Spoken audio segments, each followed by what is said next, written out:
इस दुनिया में बहुत से ऐसे लोग हैं जो अपने काम करते हैं और कुछ लोग उसी काम को कुछ अलग तरीके से करते हैं।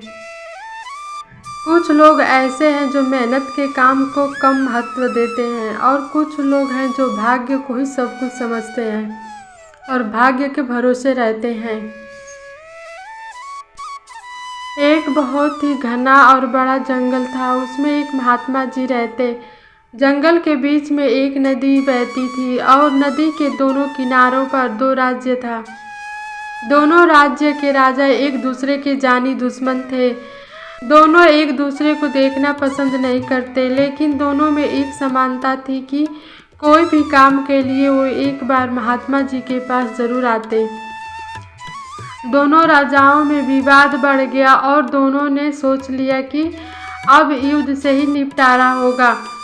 एक राजा महात्मा जी के पास पहुंचा और सारी बात को बताया। महात्मा जी ने बोला, राजन, आपके भाग्य में यह युद्ध हारना लिखा है।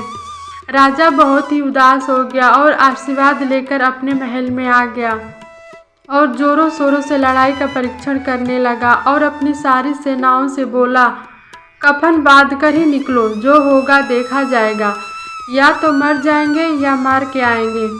दूसरी तरफ दूसरा राजा आया और बोला, महात्मा जी, मेरा क्या होगा? महात्मा जी ने मुस्कुराकर बोला, राजन, यह युद्ध का जीत आपके ही भाग्य में लिखा है। राजा बहुत ही खुश हो गया और अपने राज्य में आकर सबको यह बात बता दिया। फिर क्या था, अगले दिन जब राजा युद्ध के लिए जा रहा था तभी उसके घोड़े की एक नाल टूट गया। मंत्री ने बोला, राजन, बदल लो। लेकिन राजा को बहुत ही घमंड था। उसने बोला, ये युद्ध तो हम ही जीतेंगे, फिर चलो कोई बात नहीं। राजा युद्ध में पहुंच गया और दोनों तरफ की सेना एक दूसरे पर टूट पड़ी।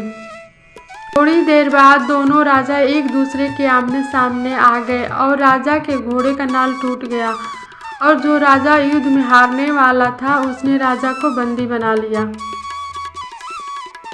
जीत के बाद पहला राजा महात्मा जी के पास गया और बोला, आपने तो बोला था कि मैं हार जाऊंगा, लेकिन मैं तो जीत गया। फिर महात्मा जी ने बोला, राजन, आपके भाग्य में यही लिखा था, लेकिन आपने अपने मेहनत से अपने भाग्य को बदल दिया। भाग्य भी उनके साथ होती है जो मेहनत से काम करते हैं।